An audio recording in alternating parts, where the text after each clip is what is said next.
सूफी Islamic board के राष्ट्रीय प्रवक्ता कौसर हसन मजीदी ने गंभीर आरोप लगाए। आरोप है कि मुस्लिम बाहुल्य इलाके में दुकानों पर लगे दान पेटी के जरिए फंडिंग की जा रही है। जो पैसा आता है उसका पाकिस्तानी कनेक्शन होने का आरोप भी कौसर हसन मजीदी ने लगाए हैं। इसके बाद पुलिस इन आरोपों की जांच में जुट गई है। जिहाद का दान खाता, कानपुर में प्रयोगशाला।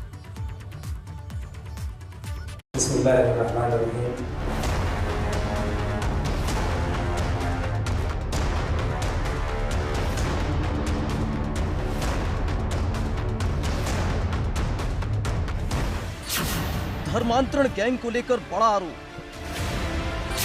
पाकिस्तान से कनेक्शन का लगा आरोप,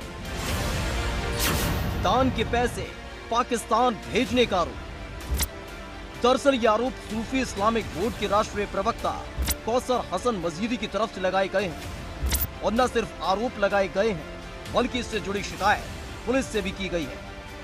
धर्मांतरण गैंग के मुखिया उमर गौतम की गिरफ्तारी के बाद से लगातार एक के बाद एक खुलासे हो रहे हैं।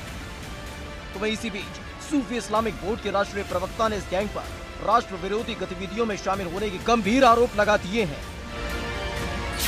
जिसमें उन्होंने आरोप लगाए हैं कि धर्मांतरण गैंग और पाकिस्तान की मिलीभगत है।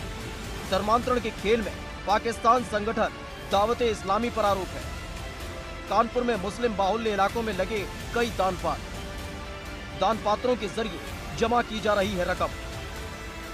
पूरे नगर में दर्जनों स्थानों पर नहीं बल्कि सैकड़ों जगहों पर छोटे छोटे डिब्बे लगे हुए हैं जो पारदर्शी हैं। उसमें दावत इस्लामी लिखा हुआ है, डोनेशन की अपील है। और कोई चाय की दुकान पे, पान की दुकान पे, बिरयानी की दुकान पर और जगहों पर ये सब जहाँ पर मुस्लिम आबादी है, मुस्लिम बाहुल्य क्षेत्र है, वहाँ पे इन्होंने डिब्बे लगा रखे हैं और वो पैसा उससे इकट्ठा करते हैं। और मेरा सवाल इस बात का है कि ये कोई रिलीफ के काम तो करते नहीं, ये पैसा आखिर जाता कहाँ है?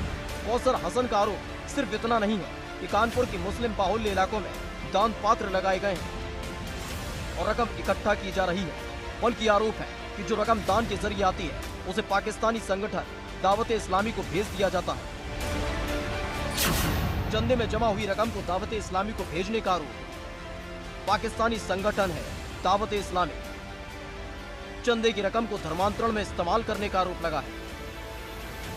वहीं दावत इस्लामी द्वारा SBI के खाते से पैसे लेने का आरोप, दुकान और होटल में डोनेशन बॉक्स लगाने का आरोप। दरअसल सूफी इस्लामिक बोर्ड के राष्ट्रीय प्रवक्ता कौसर हसन मजीदी ने इस मामले में पुलिस से शिकायत की है और मामले की जांच करने की मांग की है। भारत में भी इन्होंने स्टेट बैंक ऑफ इंडिया का एक अकाउंट नंबर जारी कर रखा है और ये मदनी चैनल के नाम से पैसा वसूलते हैं। मदनी चैनल जो पाकिस्तान का चैनल है उस पर यहाँ भारत से पैसा जाता है। और अब आप खुद अंदाज़ा लगा सकते हैं कि जो पैसा भारत से पाकिस्तान जा रहा है तो वो वहाँ की अर्थव्यवस्था मजबूत कर रहा है या नहीं कर रहा है। इनके तार जुड़े हुए हैं, इनके तार दावत इस्लामी से भी जुड़े हैं, इनके तार PFI से भी जुड़े हैं। दरअसल इन लोगों के पीछे, ये तो बहुत छोटे छोटे लोग हैं, इन लोगों के पीछे जो सबसे बड़ा एजेंडा है वो तुर्की, पाकिस्तान और मलेशिया का प्रायोजित एजेंडा है, जो भारत में कट्टरपंथी मुआवियाइज़्म का इस्लामी साम्राज्य स्थापित करना चाहता है, जिसे वो खिलाफत 2 वर्जन का नाम देता है। कौसर हसन मजीदी के इन आरोपों के बाद पुलिस भी अलर्ट मोड पर आ गई है और ऐसी जगहों की तलाश कर रही है जहां दुकान और होटलों पर ऐसे दान पात्र लगे हैं। तो भाई चंदे की जमा हुई रकम का क्या होता है, कहां जाता है पैसा, इन तमाम सवालों का जवाब तलाशने में जुट गई है। सूफी इस्लामिक बोर्ड की तरफ से कल एक प्रार्थना पत्र ऑफिस में दिया गया था। इसमें जो तथ्य बताए गए हैं और साथ ही जो जानकारी हम लोग जुटा रहे हैं उसके आधार पे आगे की कार्रवाई।